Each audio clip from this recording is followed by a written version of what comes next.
నిర్గమాకాండం 8వ అధ్యాయం. యెహోవా ఏటిని కొట్టి 7 దినములైన తరువాత యెహోవా మోషేతో ఇట్లనెను, నీవు ఫరో యొద్దకు వెళ్ళి అతనితో, నన్ను సేవించుటకు నా జనులను పోనిమ్ము. నీవు వారిని పోనీయనున్నది ఎడల, ఇదిగో నేను నీ పొలిమేరలన్నిటినీ కప్పల చేత బాధించేదను. ఏటిలో కప్పలు విస్తారంగా పుట్టును. అవి నీ ఇంట, నీ పడక గదిలోనికి, నీ మంచం మీదికి, నీ సేవకుల ఇంటలోనికి, నీ జనుల మీదికి, నీ పొయ్యిలోనికి, నీ పిండి పిసుకు తొట్టిలోనికి ఎక్కి వచ్చును. ఆ కప్పలు నీ మీదికి, నీ జనుల మీదికి, నీ సేవకులందరి మీదికి వచ్చునని యెహోవా సెలవిచ్చుచున్నాడని చెప్పుమనెను. మరియు యెహోవా మోషేతో ఇట్లనెను, నీవు అహరోనును చూచి నీ కర్ర పట్టుకొని ఏటిపాయల మీదను, కాలువల మీదను, చెరువుల మీదను నీ చేయి చాపి ఐగుప్తు దేశం మీదికి కప్పలను రాజేయుమని అతనితో చెప్పమనగా, అహరోను ఐగుప్తు జలముల మీద తన చెయ్యి చాపెను. అప్పుడు కప్పలు ఎక్కివచ్చి ఐగుప్తు దేశమును కప్పెను.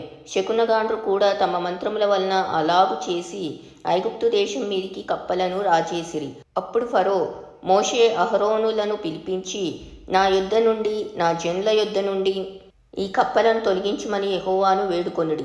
అప్పుడు యెహోవాకు బలి అర్పించుటకు ఈ ప్రజలను అగత్యంగా పోనిచ్చేదనెను. అందుకు మోషే, నన్ను గెలిచినట్టుగా నీవు అతిశయింపవచ్చును. ఈ కప్పల శేషము ఏటిలోనే ఉండునట్లు, అవి నీ మీదను నీ ఇండ్లలోనూ ఉండకుండా చంపబడునట్లును, నీ కొరకును, నీ సేవకుల కొరకును, నీ ప్రజల కొరకును నేనెప్పుడు వేడుకొనవన్నో చెప్పుమని ఫరోను అడుగగా, అతడు రేపే అనెను. అందుకతడు, మా దేవుడైన యెహోవా వంటి వారెవ్వరూ లేరు అని నీవు తెలుసుకున్నట్లు నీ మాట చొప్పున జరుగును. అనగా కప్పలు నీ యొద్ద నుండియు, నీ ఇండ్లలో నుండియు, నీ సేవకుల యొద్ద నుండియు, నీ ప్రజల యొద్ద నుండియు తొలగిపోవును. అవి ఏటిలోనే ఉండుననెను. మోషే అహరోనులు ఫరో యొద్ద నుండి బయలు వెళ్ళినప్పుడు యెహోవా ఫరో మీదికి రాజేసిన కప్పల విషయంలో మోషే అతని కొరకు మొరపెట్టగా, యెహోవా మోషే మాట చొప్పున చేసెను గనక ఇండ్లలోనేమి, వెలుపలనేమి, పొలములోనేమి కప్పలు ఉండకుండా చచ్చిపోయేను. జనులు వాటిని కుప్పలుగా వేసినప్పుడు భూమి కంపుకొట్టెను.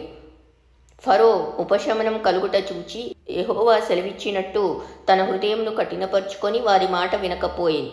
అందుకు యెహోవా మోషేతో, నీవు నీ కర్ర చాపి ఈ దేశపు ధూళిని కొట్టుము. అది ఐగుప్తు దేశమందంతటను పేలగునని అహరోనుతో చెప్పుమనగా వారు అట్లు చేసిరి. అహరోను తన కర్రను పట్టుకొని చెయ్యి చాపి ఆ దేశపు ధూళిని కొట్టినప్పుడు పేలు మనుషుల మీదను జంతువుల మీదను ఉండెను. ఐగుప్తు దేశమందంతటను ఆ దేశపు ధూళి అంతయు పేలాయెను. శకునగాండ్రు కూడా పేలను పుట్టించవల్లని తమ మంత్రముల చేత అట్లు చేసిరి గాని అది వారి వలన కాకపోయెను. పేలు మనుషుల మీదను జంతువుల మీదను ఉండగా శకునగాండ్రు, ఇది దైవశక్తి అని ఫరోతో చెప్పిరి. అయితే యెహోవా చెప్పినట్టు ఫరో హృదయం కఠినమాయెను.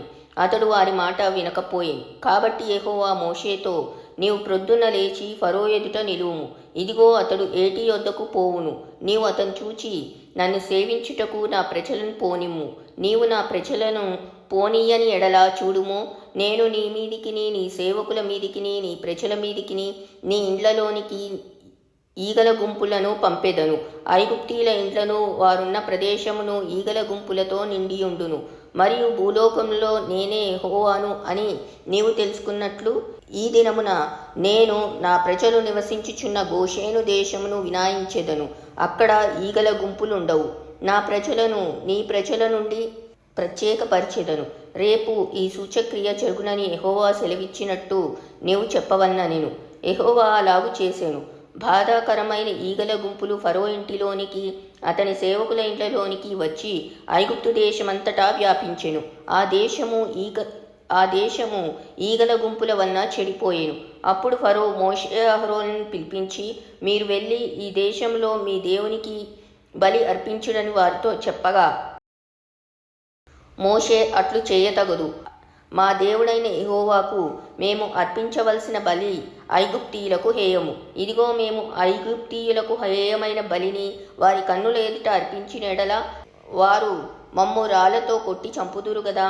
మేము అరణ్యంలోనికి 3 దినముల ప్రయాణమంత దూరం పోయి మా దేవుడైన యెహోవా మాకు సెలవిచ్చినట్లు ఆయనకు బలిని అర్పించుదమనెను. అందుకు ఫరో, మీరు అరణ్యంలో మీ దేవుడైన యెహోవాకు బలి అర్పించుటకు మిమ్మును పోనిచ్చేదను గాని దూరం పోవద్దు, మరియు నా కొరకు వేడుకొనుడనెను. అందుకు మోషే, నేను నీ యొద్ద నుండి వెళ్ళి రేపు ఈ ఈగల గుంపులు ఫరో యొద్ద నుండి అతని సేవకుల యొద్ద నుండి అతని జనుల యొద్ద నుండి తొలగిపోవునట్లు యెహోవాను వేడుకొంతును. గాని యెహోవాకు బలి అర్పించుటకు ఫరో జనులను పోనీయక ఇకను వంచన చేయకూడదని చెప్పి ఫరో యొద్ద నుండి వెళ్ళి యెహోవాను వేడుకొనెను. యెహోవా మోషే మాట చొప్పున చేయగా ఈగల గుంపులు ఫరో యొద్ద నుండి అతని సేవకుల యొద్ద నుండి అతని ప్రజల యొద్ద నుండి తొలగిపోయాను, ఒక్కటి అయినను నిలువలేదు. అయితే ఫరో ఆ సమయమున కూడా తన హృదయమును కఠినపరుచుకొని జనులను పోనీయడాయె.